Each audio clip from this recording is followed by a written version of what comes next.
Oh boy, ladies and gentlemen, welcome back to each and every one of you.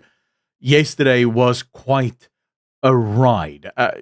We have the Parliament's ad hoc committee that is now also looking into General Humkwanazi's claims and allegations of serious misconduct within our political system. And it has been a nightmare from start to finish.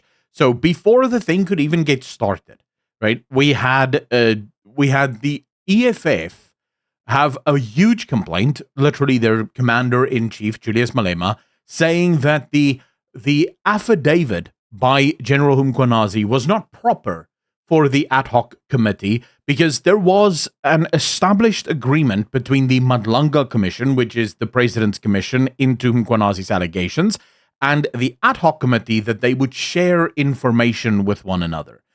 This is why, when Mkhwanazi's affidavit was set up for the ad hoc committee, they called it a supplementary affidavit. In other words, they already have the affidavit from the Madlanga Commission, but he will also give a supplementary affidavit speaking to the specific things that the ad hoc committee should care about, because the Madlanga Commission's scope is much larger than that of the ad hoc committee. This had the EFF's Julius Malema in an absolute uproar, because it's not proper. This basically meant that for about 2 hours, nothing was happening because they had to fix the naming of it, and they then demanded that he must make a proper, I guess you could call it a proper statement in front of the ad hoc committee, an official one. All of that was then sort of eventually sorted out. So they got back and it started again. So Mkhwanazi started giving his statement, and in his statement, he actually made a number of very interesting allegations to start off with. For example, CI boss, crime intelligence, Khumalo's arrest, a project to counter Gauteng crime investigations. And in this, he actually, in his statement here, he made a number of allegations. Specifically, he spoke about an IDAC officer. The IDAC officer is a man by the name of Mr. Padiachi, and Mr. Padiachi had no experience being an investigator, but suddenly overnight, Mr. Padiachi was made a top investigator for IDAC, and he was the man that ultimately arrested Mr. Khumalo, who was the chief of crime intelligence at the time. And Mkhwanazi said, if you actually look at his record, you will know he is not an investigator, not by any stretch of the imagination. He's a person who's now employed to work in the government that is charged with the responsibility of investigating serious and complex cases.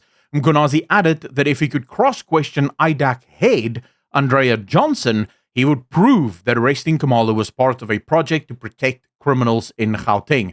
If I, and this is quoting Mkhwanazi here, if I have an opportunity to sit where you are sitting, and Advocate Johnson is sitting here, and I'm given an opportunity to cross-question her, I will prove to this house that what she said is a lie.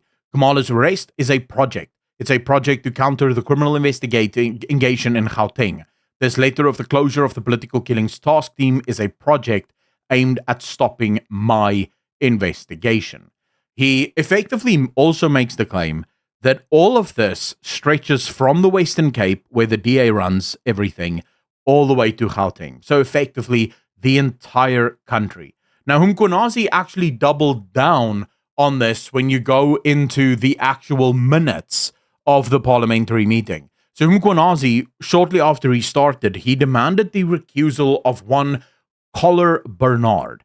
Now, Collar Bernard is a woman MP from the DA, or female MP from the DA, who also serves on the JSI, I believe it's called, the JSC. Yeah, it's the JSC, the Joint Standing Committee, where he accused Collar Bernard of using sensitive information that she had gathered during the JSC, whose proceedings are completely closed to the public, and she used this in parliamentary questions, so she would sort of angle her questions in such a way that she reveals information that should not be revealed. The public should not have access to this because this is sensitive information related to actual investigations.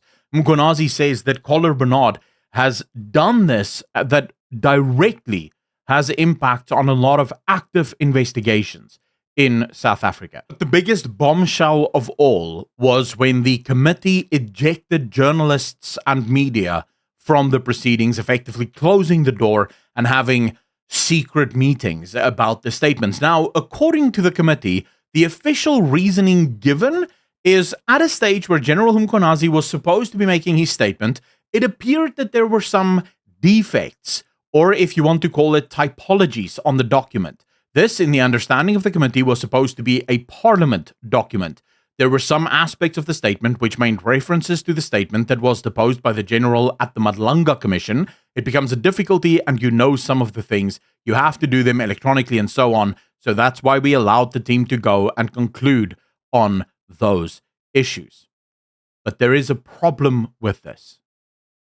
If it was just an improper document, so typologies, in other words, we could argue he started his statement by saying, "My name is General Mkhwanazi, and this is my statement."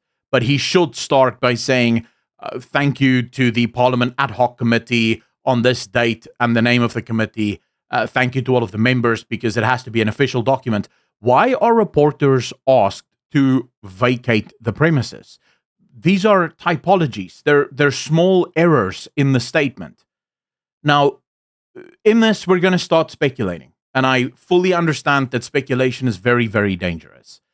But there is a question we have to ask ourselves. When you have General Humkwan implicating a member of the DA, and by the way, the DA refused to get Collar Bernard to step out to recuse herself. You had the EFF, the MK, the ANC demanding that she must step aside and that she must recuse herself. Eventually, they wanted Ian Cameron to recuse himself as well. Some even made the argument that the DA should not be allowed to be part of the ad hoc committee because they're not. It's for the safety of the members of the ad hoc committee. Effectively, it sort of turned into chaos where nothing could happen. No real progress was made because at every turn, there would be some MP from some political party, mainly the EFF and the MK, or the ANC in some instances, that would stop it, right? That would throw a sort of stick in the works, and then everything has to stop, and we have to deal with this new issue that pops up now. When you start to put all of this together, there is a picture that emerges. You do not ask the media to vacate the building unless you're about to get rid of some uncomfortable information, things that the media should not know about, because the people of South Africa should not know about it. That's the only conclusion that one can draw. If the statements and the errors of the statement, look, he's supposed to deliver a statement. The veracity and truthfulness of the statement shall be tested by the ad hoc committee. That's the whole point. So it doesn't matter what the allegations of the statement is, it's just allegations. The only thing I can think of is that this ad hoc committee doesn't want the media to know about certain things because then the media will start digging. And when the media starts digging, that will be really bad news. The fact that you had so little pushback from any of the MPs, by the way, not even the DA pushed back, at least from what I could see, not even the DA pushed back on the journalists being asked to leave. You had some MPs afterwards saying, "Oh, this shouldn't be done because it leaves a really bad taste," and whatnot and whatnot. I should mention that mostly from Action SA, and the only reason Action SA would say this is Action SA isn't a big enough player to be involved in any sort of major criminality in South Africa because they haven't been around for long enough. Before you think to yourself, well, that will not happen, what is the chances that the DA, the MK, the EFF, the ANC are all involved in criminal empires across South Africa?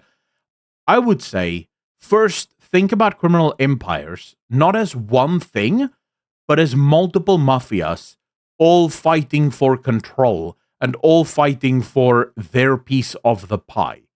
Then, and I want you to understand this, when we look across the world, why do you think so many Republican senators and congressmen hate Donald Trump when he is a Republican? It's because Donald Trump is the outsider. For years, the Republicans and Democrats ruled as the uniparty. one party that says different things but does the same thing. Donald Trump came and he upset the apple cart.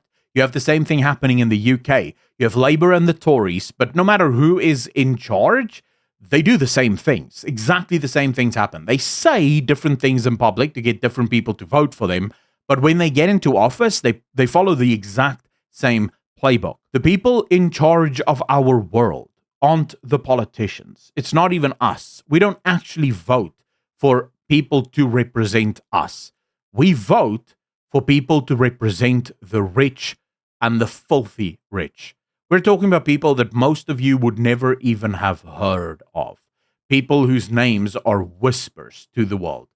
These are the people in charge. Every single year, almost all political parties around the world go to Davos to meet with the World Economic Forum, where they discuss things and they align themselves with all sorts of stupid programs. There is every chance that the DA, the EFF, the MK, and the ANC are all just criminal empires fighting for control of this nation. But all of them want exactly the same thing. Why else would you ask reporters to leave the building? Because there's typology issues and errors within the statement? That makes no sense. So yeah, I'm just saying that is a potential thing. Maybe I'm wrong, and I could be wrong. I'm not saying that I'm absolutely correct on this. I just find it very convenient that the media wasn't allowed to be part of the typology error conversation of General Mkhwanazi. I will, of course, keep you guys abreast and up to date on all things related to General Humkwan and the Madlanga Commission, as well as the ad hoc committee. If you like what I do, hit the like button. If you dislike it, you can hit that dislike button. It is all free. Massive shout out and thank you to all of the patrons, as well as the YouTube channel members of this channel, for allowing me to do what I do and hopefully do it even better in the future. To become a member, just hit the button right below this video or hit the link in the description down below. As always, be good to each other, be kind to each other, question everything, and I'll see all of you in the next one. Peace.